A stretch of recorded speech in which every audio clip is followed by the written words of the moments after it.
10 वाला थोड़ा ऐसे वाला नहीं, ऐसे वाला है नहीं राउंड नहीं चोको बाय ना थोड़ा देखो Hello, welcome back again, ma'am. Masigi Christmas numit su oirabani na Christmas yago pangre.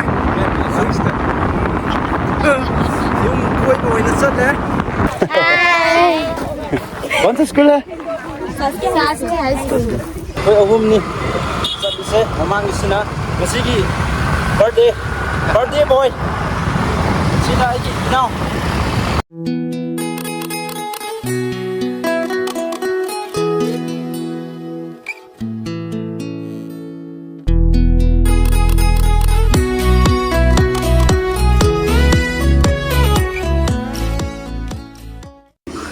Hello, welcome back again. Ma'am, ngasigi video sidi sum Christmas numit su oibnina duga igi inaw pa angmas ke birthday numit su oibnina sum koithoge mokoi gi Saroda dam da oina koiruge aduna sumaina blog tawse haisu aite tawsu tawdre asina ahanba su oidoini aduna haita dum aita su tawzara mapham hai ka dabdusu la maming khang damnina asi yaure hai ka dabdusu mai leite oi now asi sa kai da ba ha kai da ba ha koi na chani kai da ba Eramdam. Now the Eramdam the nihaye.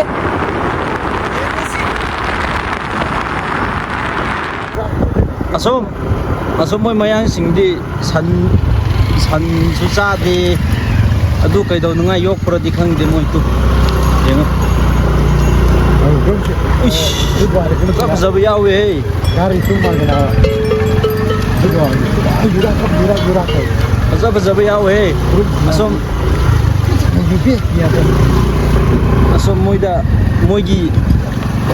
moi mamang da san ga se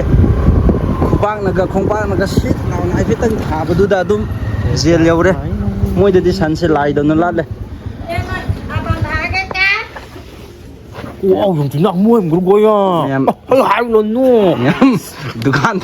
dukan da acha ta khra lau ki hai inaw na ko tine he ro ke tha ya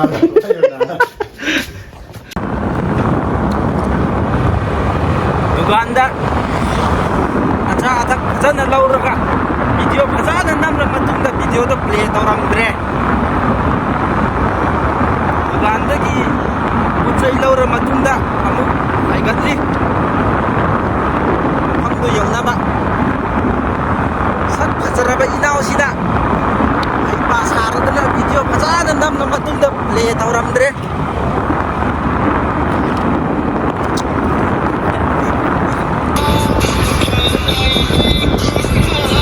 Wahito Ole na rakam luga ha lumar bisa mereka pertana ada ne thakang le yung se hai mai ma kare ka goma ini lande mar mereka tu gari gar ba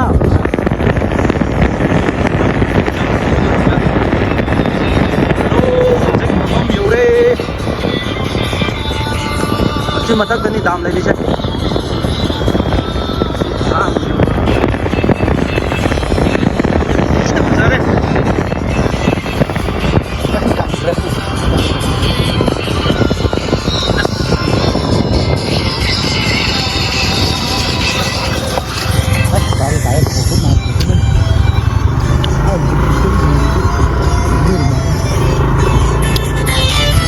Masa tadi ba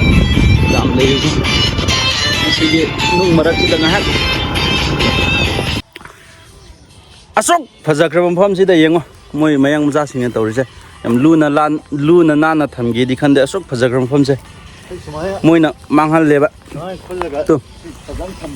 yengo akhoi na laga singdo ini se haidi asok phajakra mpham se yengo plastic ka se sai khai rami se Những pamutra mapham se Manipur da ko yam na na thamga yam nungai na sab mapham ma sum semba yam ne mathaki dam da yosilur se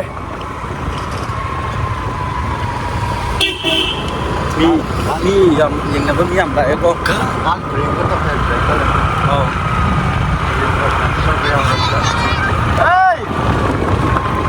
Hey, going Saroda nam. Acha. Tôi gari thori ba inau gi satra singni Now the side kwata de gini. inau gi satra singni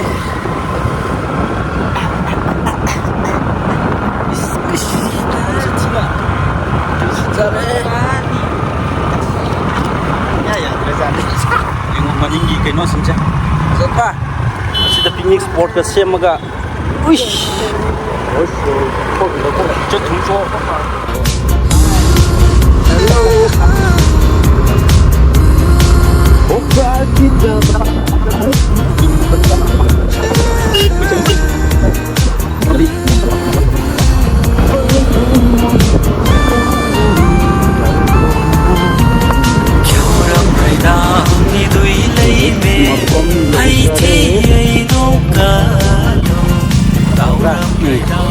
Hello, sport mapham yore. Engtham. Leite. Aidum putsara ki go. Nora. Dia pelong-pelong ka chung thudur sukuro. Mimyam photo penonam nari. Yam sao bamangti oi di go ku. Gi kari mafodam singda dam adubu yau babudi oide adu su sum yengbagi de dum phajare yengu Kugi chao graba misil sung hai du ne se khoi da hai ra gadi ta kaino gi thang phengna ba adu do ina tajin gane oi di sing da di aquaman ka rim cha bok ting nia ma'am si dam si gi kana ba ra gadi moi Chattisgarh gi main source of water je sina oire moi gi fishing adagi agriculture sida loina depend taw male moi se nga si am lei ko moi nan nga hai do sida fresh oina phange ye som manung rom da no fresh oina chai yengo tu tharoi luk di chik lo tharoi su le nam si tharoi ni ka do moi swai si tharoi di chana de ke kon lu bus kite moi gi main source of water sida lai re koina thak pa ju sidai filter tawra thak ai sidai lai ai sing ji woo arhung la ei view sid lai re Saroda gi haina leite na phajare mapham sidi samjidi zadre adogi matik nungai ba hai do oire sida moina somda mu ulake ma'am si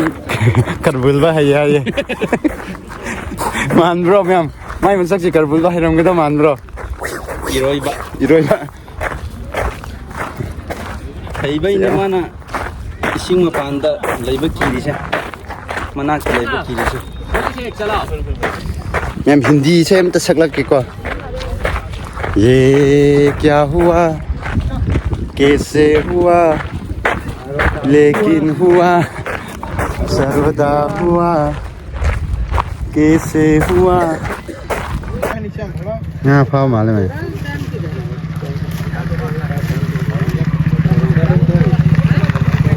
चौड़ी है ma'am चंगा हंगदबदो loan दो फाव फाव Nadab अदुगी याम फरक ताब Horen ada changuraga a I u r le nga se thomlai de ko yi yun wi chiro chu ka bro jung ka ya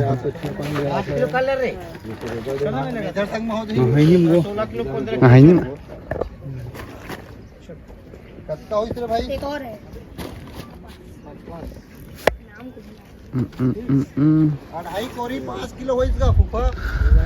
시시 기당 해라가 되시 징시기 마탕다 우리바 징시기 마탕다 Madhya Pradesh Laiba Madhya Pradesh border होइबा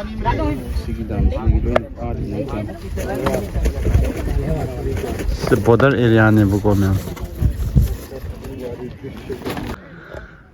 ma'am सिगी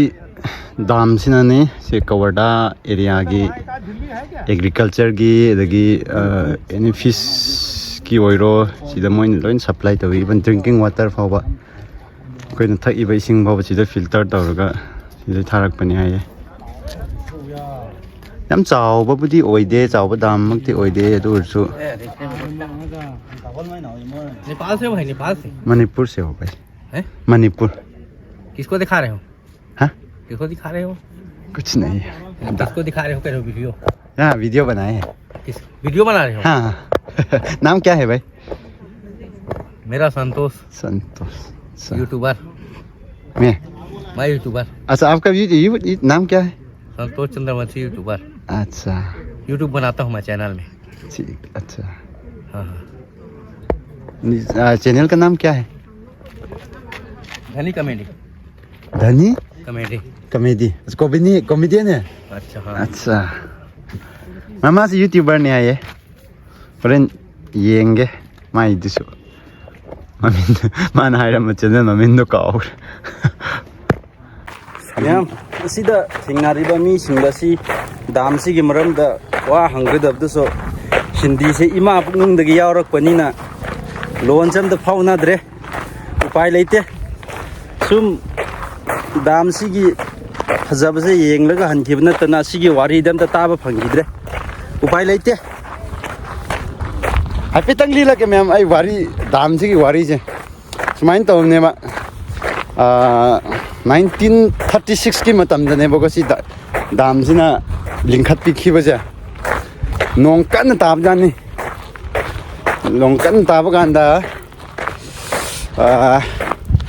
इसिंगसे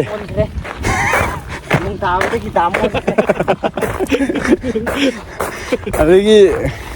ngaasi ma'am चिंथारकबा नुपा Amna Sidi तुंगदा कानारकनी हाइबगी वाखल loan से तौरगा माना अहानबा नुंग अमा थादेखे अदे इसिंग से लोइना पाइरकबा जानी अदगी म Chhattisgarh government ना फजना सेमखिबा ma'am पखंग ना लसाबी ओइदे तुम येंगबदी खरा खरा येंगे को थमोय सेंगना हाइजरिनी मिट नदी खरा येंगे फजबा यावइना सुंदरा खरा येंगे को नंसु आइसो पुनः येंगे को खै लोइना अदो पामबबुदी लेते सुम फजबरा खोटब्रा आइनदी आइदी नुपीनसु येंगदे आइनसु येंगदे आइनसु येंगनिंगदे मोइनसु आइबि येंगनिंगदे आइदी ma'am naan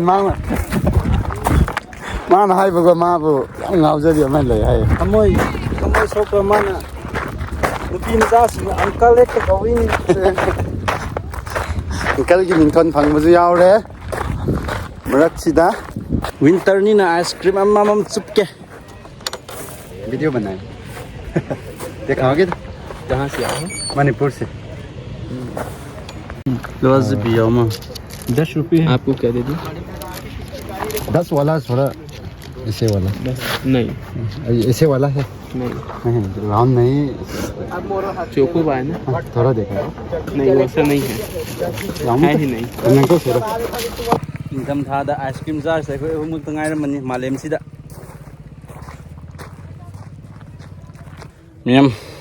smaina block taw se kya so haite ahan so oye aduna block number so haite wangang ba so haite noyam ba su yai noi tab su yai ndubu miyam ne support tawbiramo au ba thengna ba mi sing se dum wari sanau ga du su hindi khangdamni na pailete moi so asigi area gi mi sing se anambana khunggang gi mi oiba kaino town gi city gi mi na tamni na lairek phajana tamda ba mi ngakta mi na anamba oibni na moi so english phajan su khangde anambana aduina wari lon phauna dre dum wari sanam su ngamdre aduga asida nga koirga krangal dimne nongsa kitang sare aduna nga lagi sena laibani som ada uriba wangma haidi asi dam sigi asom nakanda muka chatloge koiruge duda somuk ucharake asom nakan oidura som oidura khangdre ai ngau re andi mafam si yengban chap manana laiba adu yawra ganda amuk ucharage dudi miam horen amafam du yawra ganda amuk ucharage hujik aroi boina laisang ama yengba chatli koi di laisang do yawra amuk ucharake oje kari function la khangde function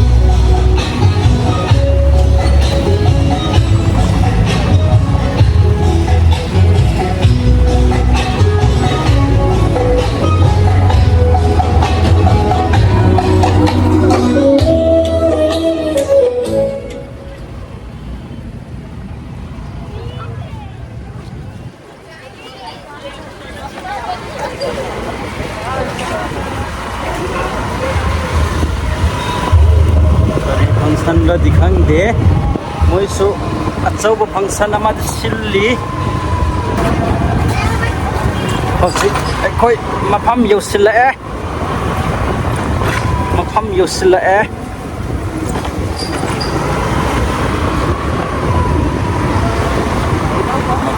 do yosila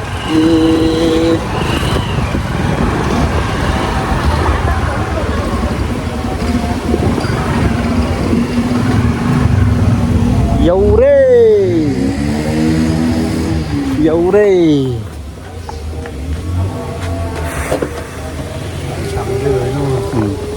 adudi mem manung changaga manung gi phibam yenguge Cricket sila kami. Yung license achau ba din natin license di sila le maning da. So yang se. Padre, sijo. Dugi matik pang zabahai do oe. Mem reels macam tang tor ke ko. Oh, cikri abda. Oh, cikri. Senagi statue.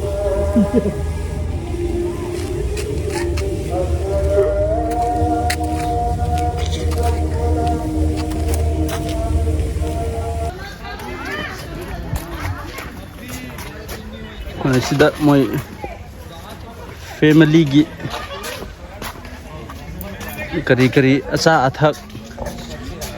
isai nongmai sinba loina yajare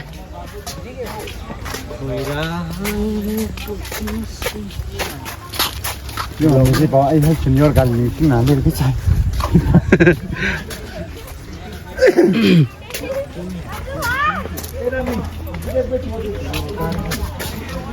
yamna sawmukti oidida sum moi weather jam sabani na smaina uwa singwa khra yokhaladi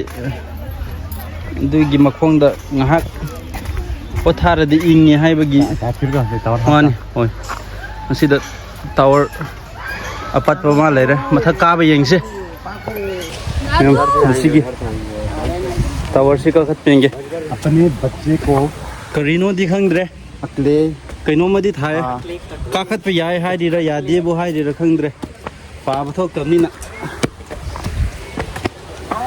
pa bu di thok ba atha khangda ba boom boom boom Chico boom boom boom yingse mathak ta kari leiramra thong ma lere changba yadam mal sabi lo la thamme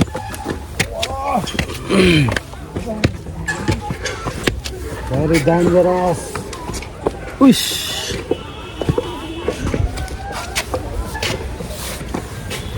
sidasu dam ꯃꯆꯥ ꯑꯃ ꯂꯩꯌꯦꯀꯣ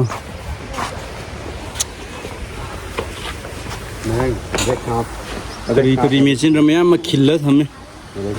ꯉꯁꯥꯏꯗ ꯑꯩꯅ ꯃꯦꯆꯤꯟꯅꯤ ꯇꯧꯔꯝꯕꯁꯦ machine ꯑꯣꯏꯔꯝꯗ꯭ꯔꯦ ꯏꯁꯤꯡ ꯊꯤꯡꯅꯕ dam ꯃꯆꯥ ꯑꯃ ꯑꯣꯏꯔꯝꯃꯦ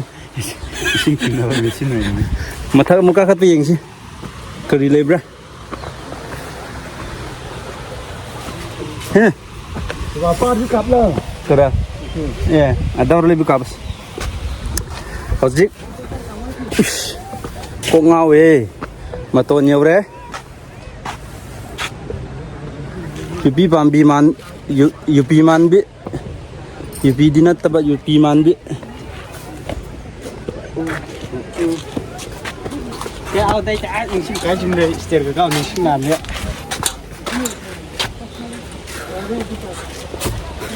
ꯅꯪ ꯋꯥꯔꯕꯣ ꯋꯥꯔꯕꯣ ꯐꯔꯦ ꯑꯗꯨꯗꯤ ꯉꯁꯤꯒꯤ ꯕ꯭ꯂꯣꯒꯁꯦ ꯁꯨꯃꯥꯏꯅ ꯇꯧꯔꯒ ꯁꯨꯃꯥꯏꯅ ꯑꯗꯨꯝ ꯂꯣꯏꯁꯤꯜꯂꯁꯤ